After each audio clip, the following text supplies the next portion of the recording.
Boa noite, amados irmãos. Graça e paz da parte de Deus Pai e de Cristo Jesus, nosso Salvador. Amada igreja, como é bom estarmos juntos, não é? Agora eu posso dizer que eu estou começando a conhecer um pouquinho do calor de Boa Vista, né? Bem que os irmãos me avisaram, né? Meus irmãos, não é um sol para cada cabeça não, são dois sóis, porque é quente demais, viu? Mas é muito bom podermos desfrutar desse calor natural e do calor dos amados irmãos, o amor que a igreja tem. É tão especial, né, irmão? Sabemos que nós temos a bênção de sermos uma única família em Cristo Jesus. Queridos irmãos, estamos nos domingos à noite estudando a primeira carta de João. Então quero convidá-lo. Vamos todos abrir nossa Bíblia na primeira carta de João, capítulo 2. Nessa noite vamos examinar o versículo 12 a 14. Aos nossos amados visitantes, a Igreja Batista Liberdade é uma igreja que crê que a Bíblia é a palavra de Deus, a nossa única regra de fé e prática. Nós aqui ensinamos a palavra de Deus por meio da exposição bíblica, expondo livros inteiros da Bíblia, e nesse período estamos estudando a primeira carta de João. Então, só para ambientá-lo um pouco acerca daquilo que estamos examinando na palavra de Deus. Então, a primeira carta de João, vamos relembrar rapidamente que João, ele escreve essa primeira carta com uma finalidade, um propósito muito claro. Ele quer mostrar que os discípulos de Jesus têm convicção de sua salvação e segurança no relacionamento com Deus e seus irmãos. Como é importante entendermos isso? É uma carta que trata acerca de convicções, segurança, firmeza, certeza. É uma carta que nos ajuda muito em nossa jornada peregrina nessa terra. Sabemos que a nossa vida passa muito rápido. Quando você vai fazer aquele café gostoso, você joga água fervendo no bule, aí sai aquela fumacinha, não é? Aquele cheirinho bom, assim é a nossa vida, como aquela fumaça, Passa rápido. Então que você não desperdice a sua vida, mas que você viva a sua vida para a glória de Deus, sendo um bom perfume, exalando o bom perfume de Cristo. Então a primeira carta de João, nessa noite, examinaremos o versículo 12 até o versículo 14, e o nosso tema da mensagem é buscando crescimento espiritual, ok? E a grande ideia da mensagem essa noite nos diz que o discípulo de Jesus tem convicção do perdão de Deus e cresce espiritualmente. Vamos todos juntos? O discípulo de Jesus tem convicção do perdão de Deus e cresce espiritualmente. Fechemos nossos olhos, oremos e vamos ler o texto para examiná-lo. Santíssimo Deus, amado Pai, como é bom, Senhor, podermos estar juntos nessa noite mais uma vez, podendo exaltar, glorificar Teu santo e excelso nome. Obrigado, Deus, porque Tu nos salvaste, nos tiraste do reino das trevas e nos trouxestes, ó Pai, para o reino do Seu Filho amado, e que hoje, ó Pai, somos súditos do Teu reino, somos, ó Pai amado, amados por Ti, e sabemos que a nossa vida é para o louvor da Tua glória. Sabemos, ó Deus querido, que o nosso proceder, que o nosso pensar, que o nosso sentir, que o nosso agir, possam, ó Deus, evidenciar o nosso amor a Ti.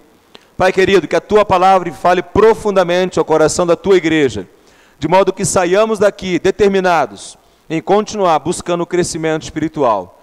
Em nome de Jesus, Teu Filho, que oramos. Amém. Vamos lá, irmãos, 1 João 1, 12 a 14, diz assim a palavra de Deus. Acompanhe na sua Bíblia.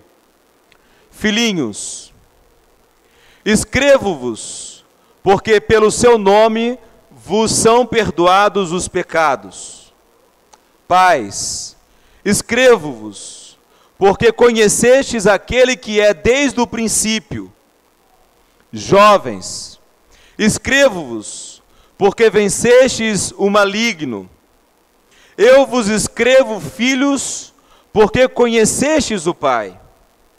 Eu vos escrevi, pais, porque já conhecestes aquele que é desde o princípio.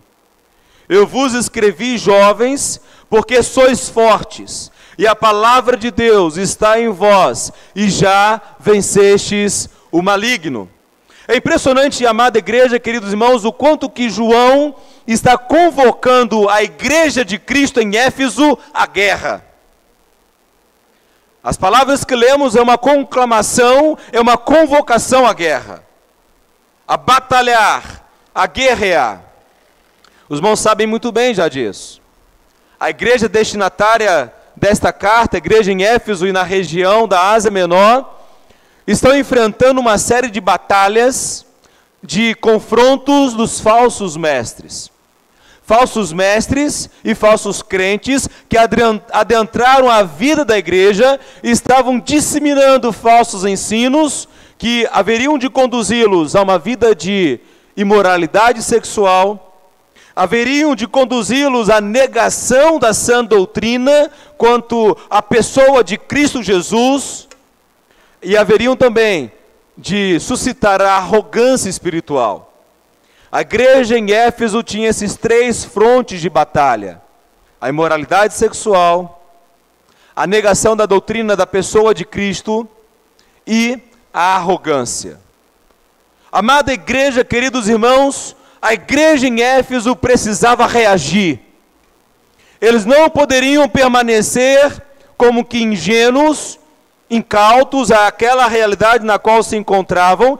Então, eles precisavam preparar-se para a guerra. Eles estavam sendo atacados. A fé estava sendo atacada. E aí então, João quer mostrar que os verdadeiros discípulos de Cristo Jesus não poderiam recuar. Não poderiam sentir-se como derrotados. Portanto, o que temos diante de nós nessa noite é um texto que mostra-nos o encorajamento que a palavra de Deus dá à igreja de Deus, não somente no tempo de Éfeso, no primeiro século, mas também encorajamento este que nos alcança no dia de hoje. Por isso, querido irmão, querida irmã, preste atenção, porque a palavra de Deus para você, ela é muito importante. Nós temos que parar e pensar quais são os frontes de batalha que hoje eu estou enfrentando para caminhar com uma maneira santa diante de Deus, para não negar e não negociar a minha fé em Cristo Jesus e para não agir com altivez, para não me considerar mais importante do que outros irmãos. A igreja de Cristo Jesus, em todos os tempos, em todas as épocas, ela teve que lidar com esses frontes de batalha. Então, há uma questão importante para compreendermos o texto que a palavra de Deus nos traz, é como que João encoraja e convoca a igreja à guerra. Há 2 características fundamentais. Primeiramente, meus amados irmãos, nós precisamos entender que quando João fala de filhos, quando João fala de jovens e quando João fala de pais, ele não está aqui tratando acerca de idade cronológica. O que nós precisamos compreender é que João não está tratando de faixa etária cronológica, não. Por 9 vezes, ao longo de toda a sua primeira carta, ele vai usar a expressão que ele usa no versículo 12, olhe na sua Bíblia o versículo 12, a primeira palavra que ele diz, qual que é? Todos juntos, em uma só voz? Exato. Ao longo da primeira carta, por 9 vezes, João repete essa expressão, filhinhos. Como foi falado pela manhã no encerramento do trimestre da escola bíblica, as crianças falaram sobre isso, né? Foi até o Alexandre, esse gesto amoroso, carinhoso de João tratar com a igreja de Deus, chamando então de filhinhos. Aqui João mostra o carinho para com os cristãos a quem se refere. E aqui, amados irmãos, essa palavra filhinhos, ela pode ter 2 aplicações dentro do texto da primeira carta, podendo ser a primeira possibilidade, filhinhos, remetendo aos recém-convertidos, aos jovens já convertidos, e aos pais maduros. Mas a segunda possibilidade de filhinhos, e é esta que eu considero, é uma categoria geral. Os jovens, mais novos na fé, e pais são os crentes mais maduros. Então, meus queridos irmãos, primeiramente, todos os que verdadeiramente creem em Jesus Cristo, entenda isso, se você já se arrependeu dos seus pecados, se você já se curvou, se prostrou diante de Deus, pedindo perdão dos seus pecados, recebendo Jesus como Senhor da sua vida, você também é um filhinho. Eu e você, nós somos filhinhos. Então, amada igreja, filhinhos são todos aqueles que foram perdoados. Segundo, como filhinhos, todos nós temos o dever de crescer espiritualmente, de buscarmos o amadurecimento na vida cristã. E por isso, então, João, a introduzir como filhinhos, ele vai falar aos jovens, não jovem em termos de idade cronológica, e não ao pais, também nessa mesma questão, mas ele quer aqui tratar a questão espiritual de crescimento. Amada igreja, queridos irmãos, são duas categorias, pais e jovens, e quando fala então a jovens, ele fala aqueles que são mais novos na fé, e quando fala pais, são aqueles mais maduros na fé. Uma segunda questão característica do texto é que ele vai falar aqui por 3 vezes, olha para o texto, olha para o seu texto aí na Bíblia, versículo 12, versículo 13, ele vai dizer o quê? Eu lhes escrevo, 3 vezes, eu lhes, perfeito. E aí no versículo 14 ele vai falar o quê? Eu lhes escrevi, não é? Olha que interessante, olha o recurso que João está utilizando-se. Por que ele faz isso? Ele tem uma intenção, ele tem um propósito, ele tem uma finalidade. Assim ele procede porque ele usa desse recurso de repetição para ser didático.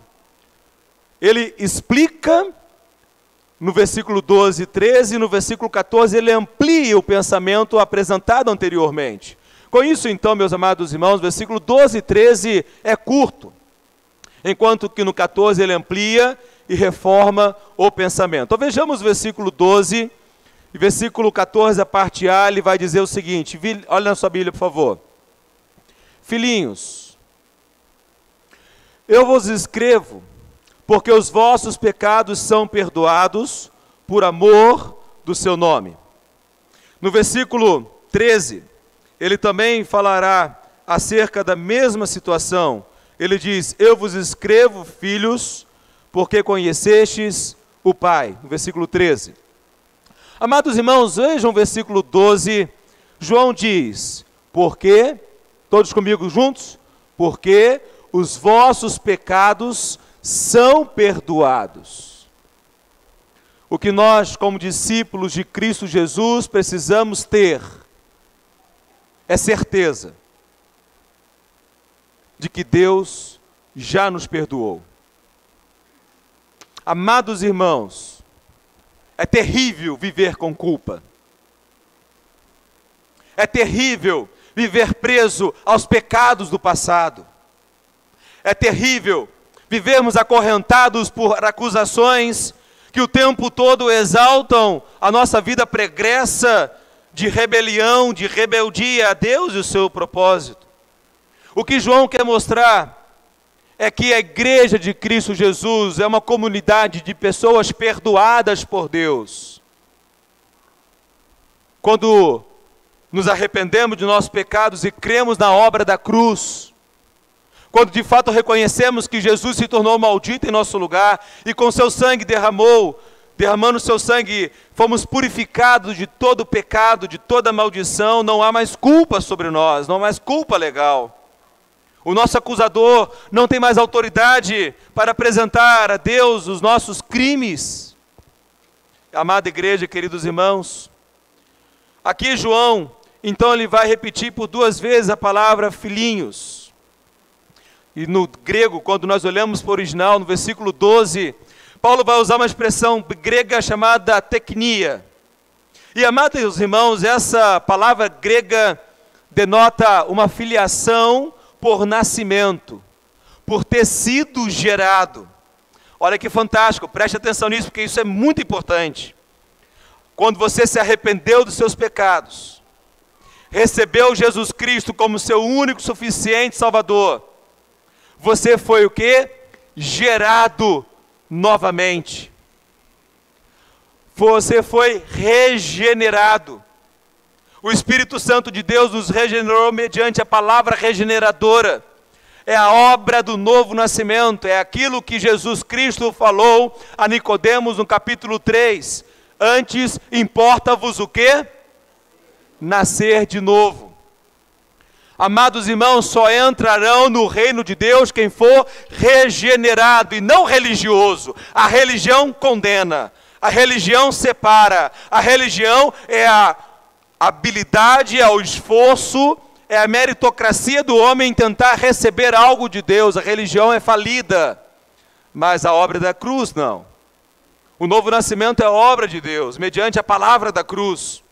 Então observem que quando João lhe fala aqui filhinhos, ele usa a palavra grega teknia, então ele está remetendo a essa palavra de Cristo, da qual nos mostra que Deus nos gerou em Cristo. Isto é, nós somos legitimamente filhos de Deus. Ele nos gerou em seu Espírito. Nós somos filhos de Deus por direito de Deus. É a doutrina do novo nascimento, como já disse. Entendam isso, nós não somos falsificados. Amados irmãos, o que João quer mostrar é que verdadeiramente nós pertencemos a Deus. E por que ele procede desse modo?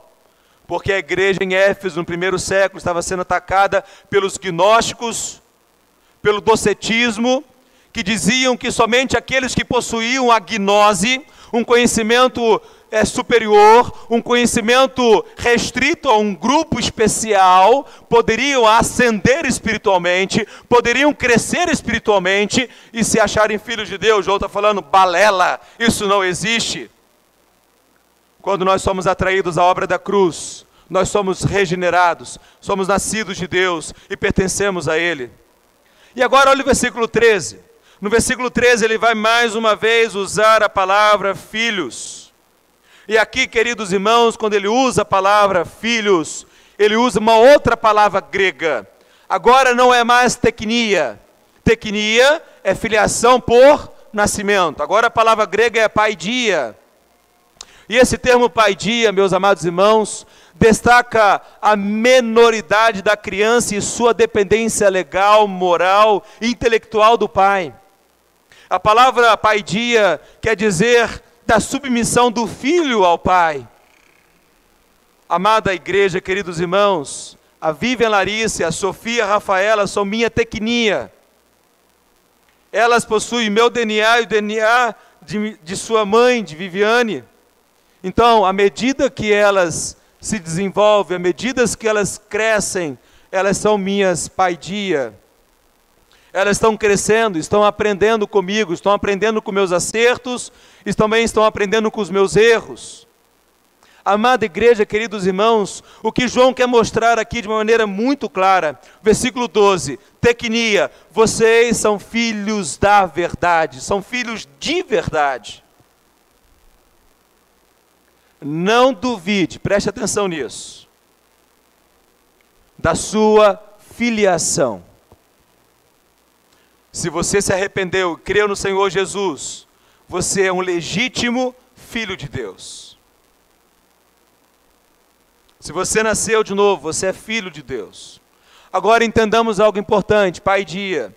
São filhos de Deus porque se submetem à sua autoridade, porque vocês escolhem viver debaixo da sua vontade. Então, os anos de convivência, os anos de relacionamento, permitem com que um filho conheça o seu pai. Naturalmente aqui, nós poderíamos pedir a qualquer filho, descreva quem é o seu pai e sua mãe dentro de casa. E certamente um filho, e qualquer filho aqui, descreveriam as qualidades e os defeitos de seus pais. E quanto mais os filhos crescem e se desenvolvem, mais conhecem profundamente seus pais e poderão com mais propriedade descrevê-los. Então o que João está mostrando é que nós, como filhos de Deus, precisamos crescer em nosso relacionamento com Deus, em nossa intimidade com o Senhor, à medida que crescemos na fé, à medida que crescemos espiritualmente, nós temos condições de descrever as características de nosso Pai Celestial. Por isso, queridos irmãos, que adorar é prostrar-se diante de Deus, reconhecendo quem Ele é, o que Ele fez, o que Ele faz. Por isso que ao longo da vida de relacionamento com Deus, as nossas convicções vão sendo fundamentadas mediante aquilo que a Bíblia diz e as experiências que Deus nos concede ao longo da nossa jornada. Amada igreja, queridos irmãos, como filhos de Deus, Tecnia e Paidia, nós precisamos ser um povo que cresça espiritualmente. Todos nós que somos pais,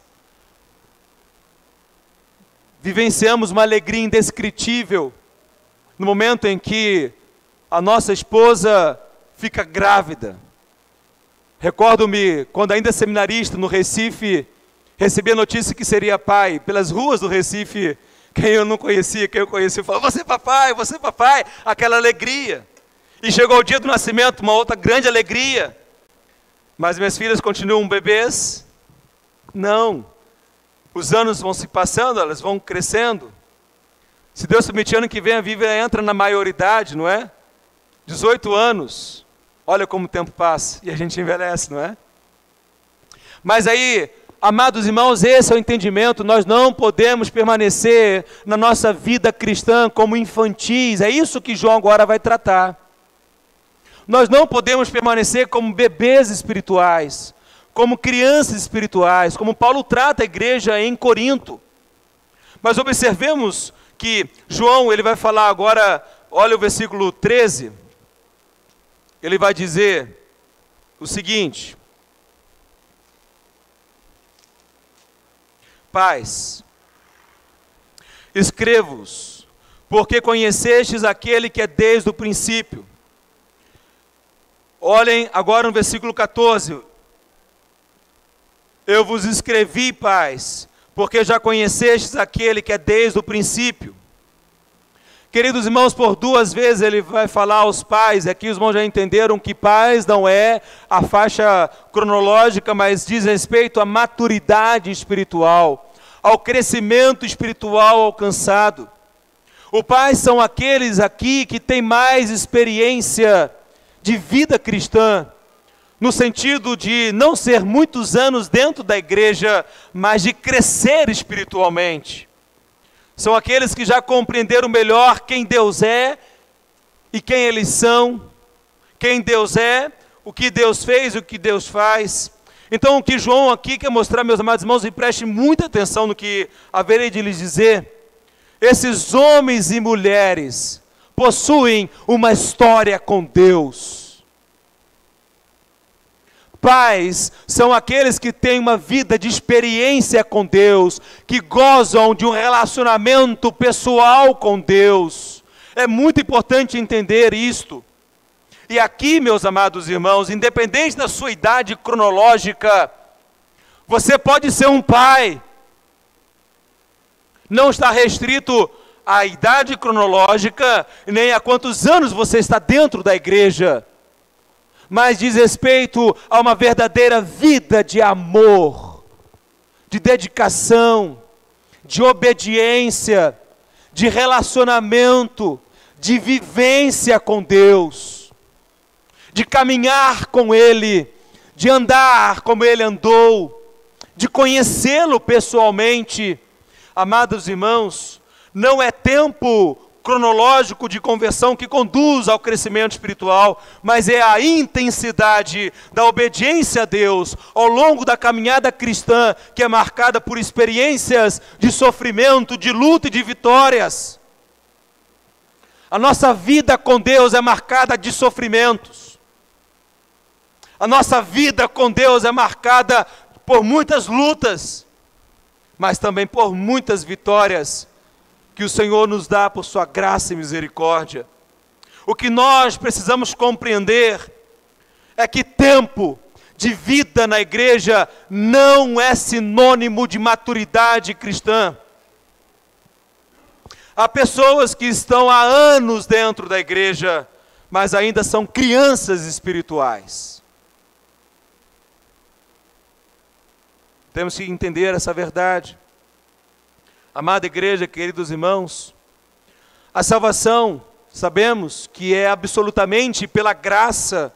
No entanto, quem vive com o Senhor, anda com o Senhor, obedece ao Senhor, terão muito mais experiências e condições de nos ajudar a ensinar do que aquele que pode ter décadas dentro de uma igreja.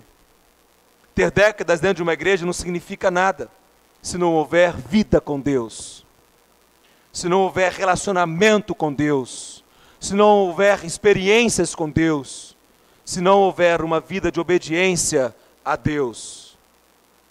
Há muitas pessoas que têm muito tempo de vida na igreja, mas continuam sendo crianças espirituais. Lá em Hebreus capítulo 5, versículo 11 e 14, é um texto que mostra-nos essa verdade. Olhem, por gentileza, rapidão. Abram Hebreus 5, 11 e 14.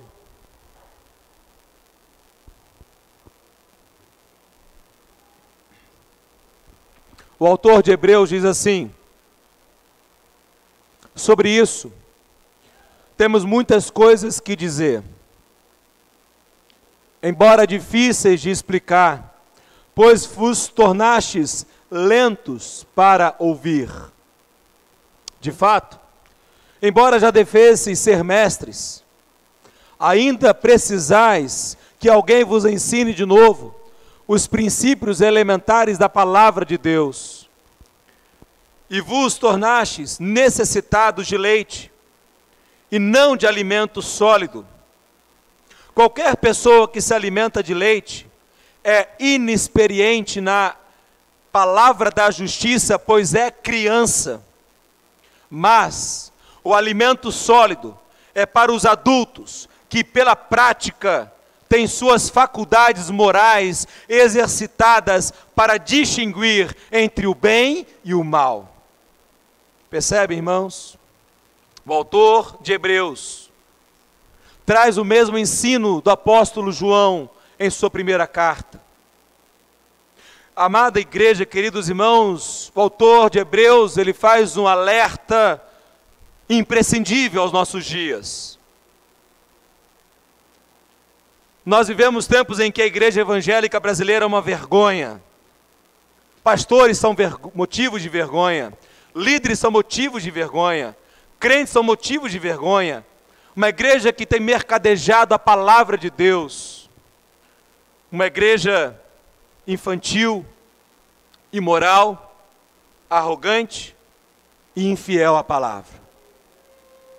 Amados irmãos, o autor de Hebreus diz, com muita clareza, já devesseis ser mestres. O que isto quer dizer? O tempo que vocês têm de convertidos, vocês já deveriam estar comendo comida sólida, mas ainda estão bebendo leite. Leite é para quem é recém-nascido. Leite é para quem está na lactância.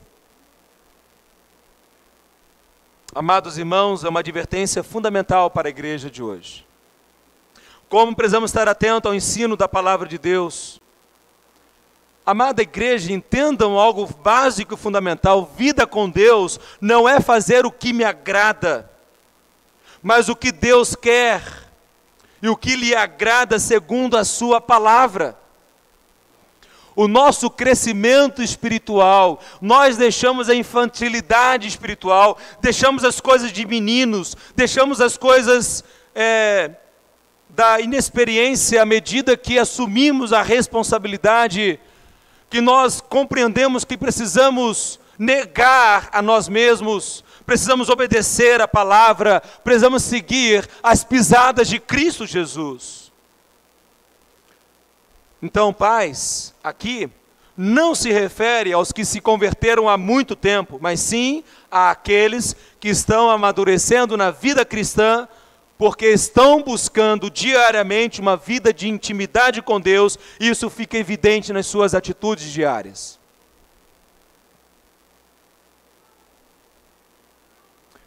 Examine a si mesmo.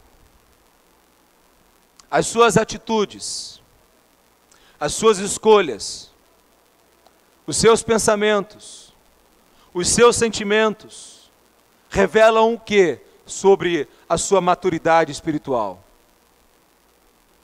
Ainda é um infantil? Ou já tem caminhado para um crescimento e um amadurecimento espiritual? Que atitudes, meus irmãos? Como somos como servos uns dos outros? Como somos quando defendemos a palavra de Deus, a sã doutrina? Como o fruto do Espírito tem sido manifesto dentro de nossos lares?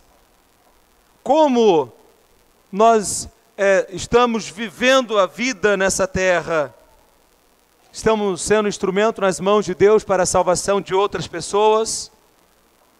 Estamos nos posicionando como crentes no Senhor Jesus, atraindo pecadores perdidos ao Cristo crucificado e ressurreto? Amados irmãos, é muito importante entender que crente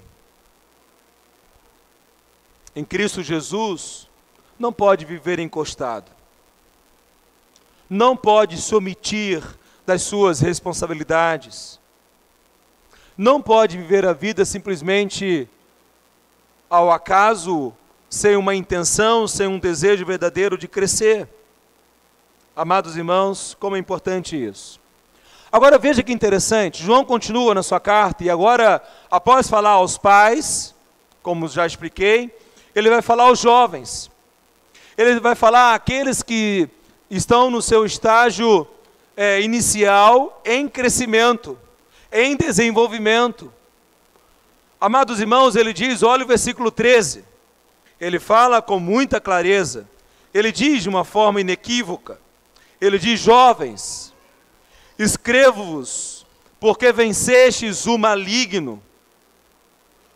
Olha que interessante, ao falar aos jovens, aos mais imaturos, ao falar àqueles que estão em processo de desenvolvimento, ainda na fase transitória da inicial para o intermediário, ele não falará como a quem fala derrotados, mas ele falará a quem são aguerridos. O que caracteriza a juventude? Força. O que caracteriza a juventude? Desejo de combater, desejo de revolucionar, desejo de transformar, desejo de impactar, desejo de deixar um legado. Um jovem é um visionário, o jovem é um apaixonado pela vida, o jovem é quem não tem medo de desafios. Então ele quer mostrar que aqueles que estão no processo inicial, transitando para uma fase intermediária, precisam ter uma postura daqueles que guerreiam com coragem, mesmo que ainda não sejam completamente maduros. Amados irmãos, olha o versículo 14. Jovens, eu vos escrevi porque sois forte, e a palavra de Deus permanece em vós, e já vencestes o maligno. Como falei, não diz respeito à faixa etária, ao tempo cronológico, mas diz respeito à maturidade. Ou seja, são aqueles que já estão andando com Deus há algum tempo, mas ainda assim são imaturos, mas estão crescendo. Amados irmãos, todos nós precisamos continuar crescendo como discípulos de Cristo Jesus. Todos nós precisamos compreender que o amadurecimento na fé, na vida cristã, é um processo. Há momentos que de fato fazemos gol de placa, mas sabemos que há momentos que fazemos gol contra. Não é? Queridos e amados irmãos, aqui então, o jovem caracteriza a imaturidade espiritual, porque as experiências ainda não são completas. Amados irmãos, observemos outra coisa importante acerca da juventude. Nós sabemos que o jovem é mais suscetível aos ataques do maligno, pela própria inexperiência. Nós sabemos que o jovem pode ter mais vulnerabilidade por causa da própria inexperiência. Portanto, sendo mais inexperientes, tendem a ser mais afoitos. Amada igreja, queridos irmãos, O que o jovem precisa compreender é que em Cristo nós temos força espiritual para lutar contra o pecado e o mal. Em Cristo nós temos a palavra de Deus que nos ensina como viver a vida. Em Cristo nós temos a vitória sobre o maligno. O que o apóstolo João quer mostrar é que nós precisamos compreender que esse estágio da vida cristã não é permanente, não ficamos sempre na juventude. Chega uma hora que precisa crescer, assumir responsabilidades. Chega uma hora que precisamos assumir o papel da vida adulta. O que a palavra de Deus quer é que todos nós, de fato e verdade, como discípulos de Cristo, possamos tomar uma atitude, ter uma postura de vida adulta na vida cristã. Como isso é importante. E a igreja em Éfeso está sofrendo ataques. Quais ataques você está sofrendo hoje em sua vida? Amados irmãos, John Stott, ao comentar sobre esse assunto, ele vai dizer o seguinte: a vida cristã, pois, não é só gozar o perdão e a comunhão de Deus, mas combater o inimigo. O perdão dos pecados passados deve ser acompanhado pela libertação do poder atual do pecado. A justificação pela santificação. Nós não temos dúvida da justificação. Ela é uma obra completa, ela é uma obra perfeita. Jesus é suficiente, tanto para a justificação, bem como também para a santificação. Mas o que nós precisamos compreender é que a santificação requer o nosso labor, o nosso trabalho, o nosso esforço, a nossa obediência, a nossa renúncia, a nossa submissão a uma vida verdadeira de experiências com Deus. E quais têm sido as suas experiências com Deus? Você precisa ter. E a temos quando o obedecemos. E quando o obedecemos, provamos que o amamos. Amada igreja, queridos irmãos, como um jovem amadurece, ele precisa reconhecer a força espiritual que nele está presente. A força está em você. Mas que força é essa? É uma força cósmica? Não. Que força é essa? Que poder é esse? Que dínamos é esse? O Espírito Santo de Deus. Nós fomos selados com o Espírito Santo da promessa. O apóstolo Paulo vai falar sobre a sua condição atual. Ele diz: já estou, quem sabe fala comigo, já estou crucificado com Cristo, e não vivo mais eu, mas Cristo vive em mim. E a vida que agora vivo na carne, vivo-a pela fé no Filho de Deus que me amou e se entregou por mim. Então, amados irmãos, a força espiritual está em nós, não como algo místico, não como algo esotérico, não como algo criado pela mídia, mas como uma presença verdadeira e real do próprio Deus em nós. Como o jovem amadurece permanecendo na palavra de Deus, e o permanecer na palavra é a obediência à palavra. Nós crescemos espiritualmente quando praticamos a palavra de Deus e praticamos a oração. Como o jovem amadurece espiritualmente quando ele vive segundo a vitória de Cristo sobre o maligno. É na cruz, meus irmãos, que Jesus triunfou. A cruz não é fracasso, como já disse um líder religioso, mas a cruz é sucesso. O sucesso da cruz. Amados irmãos, na cruz, Jesus triunfou. Jesus venceu ao morrer por nós pecadores e ao ressuscitar ao terceiro dia. O que temos que entender é que a imaturidade espiritual se revela na inconstância na obediência, na inconstância do viver uma vida que agrade a Deus. Nós não podemos ser inconstantes em nossos caminhos, mas precisamos ter constância. Precisamos ser consistentes. Por isso, querido irmão, querida irmã, investigue a sua vida. examine a si mesmo. Olhe para você. Pense como tem sido a sua vida até aqui, nas escolhas que você fez ao longo da semana que se passou. Pense na semana que está por vir, naquilo que você terá que fazer, nas decisões, nas situações inesperadas que a vida tem para nós. E minha pergunta é: em que estágio espiritual você se encontra? Você é uma criança espiritual? É um jovem espiritual? Ou é um adulto espiritual? Não podemos permanecer como crianças. Não podemos permanecer como infantis. Temos que crescer. Temos que amadurecer. Isto é um imperativo da palavra de Deus.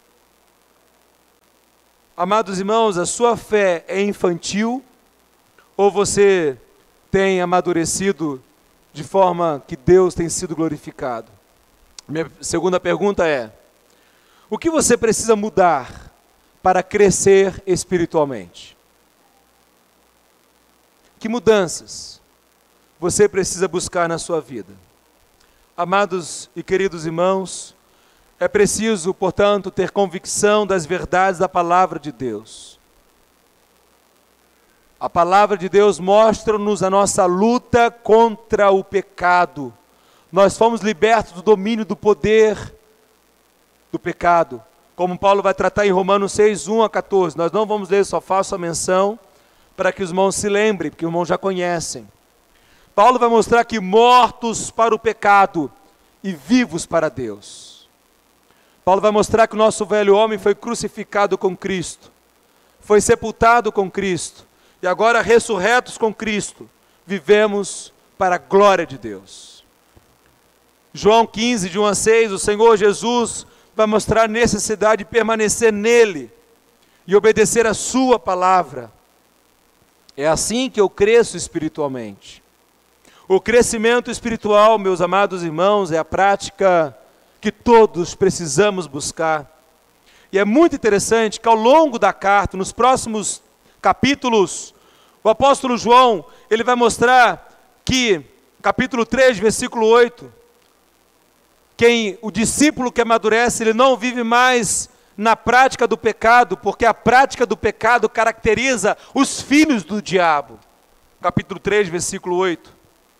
Capítulo 3, versículo 12, João vai mostrar que nós não somos mais do maligno, como Caim, que odiava seu irmão e acabou por matá-lo.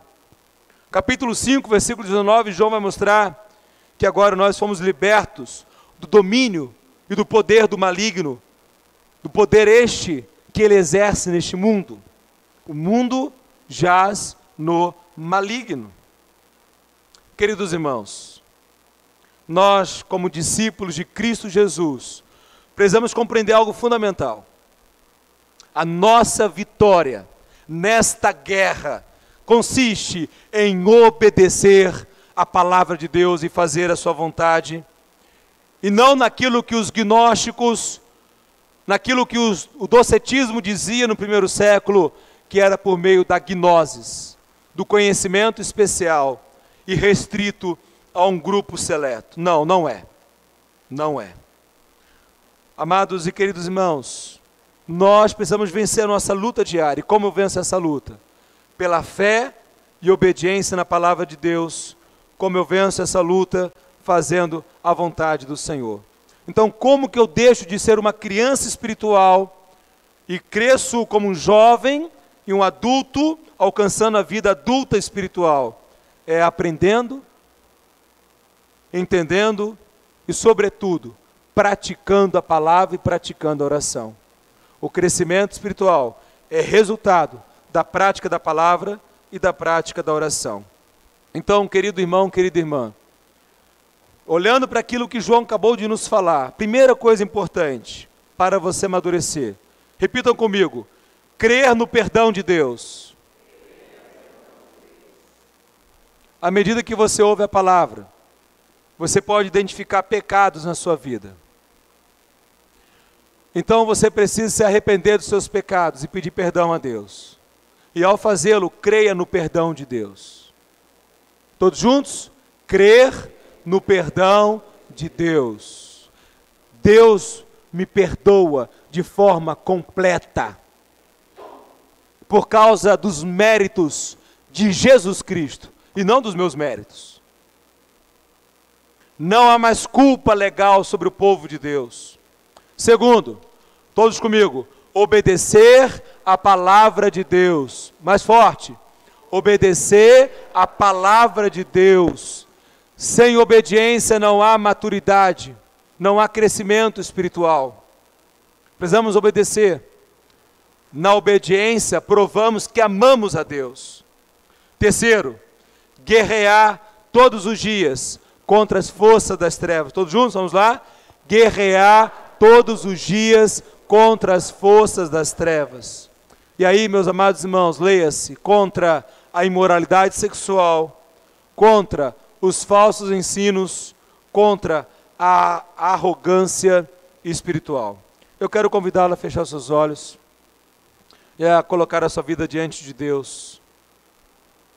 Esse é o momento seu com Deus. Fale para Ele agora dos pecados que você está reconhecendo que tem praticado na sua vida. Diga para Deus: Senhor, eu reconheço que eu estou pecando nessa área, nessa área, nessa área, nessa área. Senhor, me arrependo desses pecados. Eu não posso mais continuar pecando como tenho pecado, porque o Senhor me amou primeiro. O Senhor já me tirou das trevas. E eu sei que eu sou teu filho, gerado, nascido do Senhor. E eu quero, Deus, fazer a sua vontade. Eu quero obedecê-lo todos os dias. Eu quero fazer aquilo que lhe agrada. Me fortaleça, ó Pai. Me ajude, porque eu preciso de Ti. Santo Deus, amado Pai, estamos todos, ó Deus, na Tua presença nessa noite. E como Teu povo, ouvindo a Tua palavra, sabemos que Tu queres que cresçamos espiritualmente.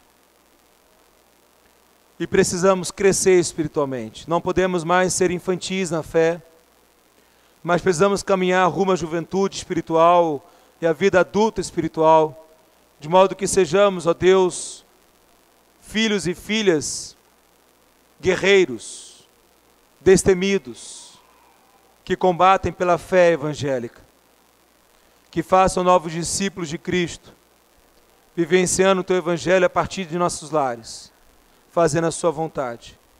Por isso, Pai, Te pedimos perdão de nossos pecados. Pedimos que o Senhor, Pai, nos fortaleça e que nós possamos nos fortalecer no Senhor e na força do Seu poder, para que em tudo sejamos agradáveis diante aos Teus olhos. Em nome de Jesus, Teu Filho, que oramos. Amém.